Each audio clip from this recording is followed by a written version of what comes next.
Hey everyone, I'm Tamara Krinsky with the Red Carpet Report. We're here tonight at the Paley Center for a special event with the cast and creators of WGN America's new show, Manhattan. It's about the secret community in Los Alamos, New Mexico, whose mission was to create the first atomic bomb. The show has so much of what I love. We're talking science, secrets, and sexual politics. Okay, how are you doing? I'm good. Nice to meet you.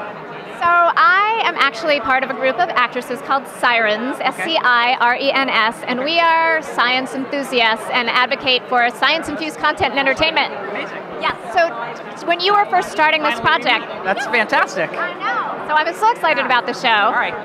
Outstanding, yeah. So when you're merging the worlds of science and entertainment, yes, what are you thinking about? What tips would you pass along to others who aspire to do the same? Man, oh man. Well, look, first of all, I think there's been some great, in the world of TV, there's been some great storytelling that involves science over the last bunch of years. I mean, obviously there's always like a really robust tradition of science fiction on television, but Breaking Bad is a show that spent a lot more time talking about chemistry and about science than the average cable drama does. I don't know if I can give any advice except to say, I mean, it was challenging to us. I mean, it's challenging to figure out how to write about a subject matter that is often really abstruse and really hard to understand, even for experts, but to try to make it dramatically interesting for a lay audience. I have a question about that. So in the pilot, you use, I'll call it a golf ball analogy to explain a crucial plot point and also something going on with the science of the type of bomb they're trying to create. Is that from history? Is that something you came up with as a writer? You know, it's not a historical anecdote. We have a fantastic physics consultant. Actually, we have a few really fantastic consultants who've been very helpful to us. I'm not a physicist. I can't pretend to be a physicist. But it's actually been a really cool... Wait a minute. If John Benjamin Hickey can pretend to be a physicist, I think you can too. You know what? But he sells it a lot better than I do.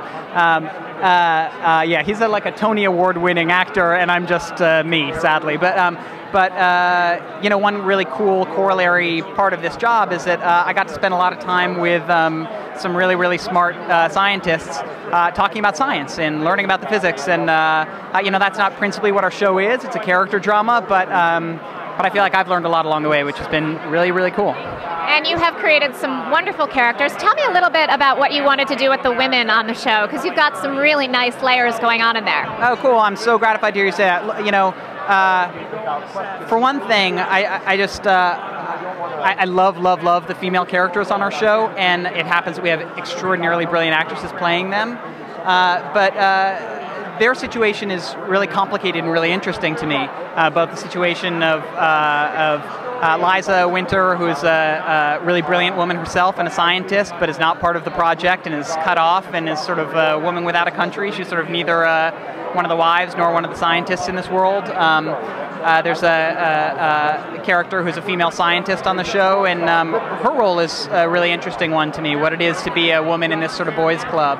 But you know, part of it, a thing that was really interesting in researching the time period is that there were a lot of marriages and relationships and that actually looked a lot more contemporary than a lot of the marriages and relationships that we expect to find in a story about the middle of the century. And so that was a cool thing. I think that really we look for the 1950s marriage, the sort of Formica kitchen marriage in the 1940s, but there were actually, especially in this place, a lot of really brilliant, really progressive women who were really respected by their partners and were involved in marriages of equals, which is cool. Well, I hope other people discover it, and best of luck with it. It's great. Thank you so much. Great to meet you.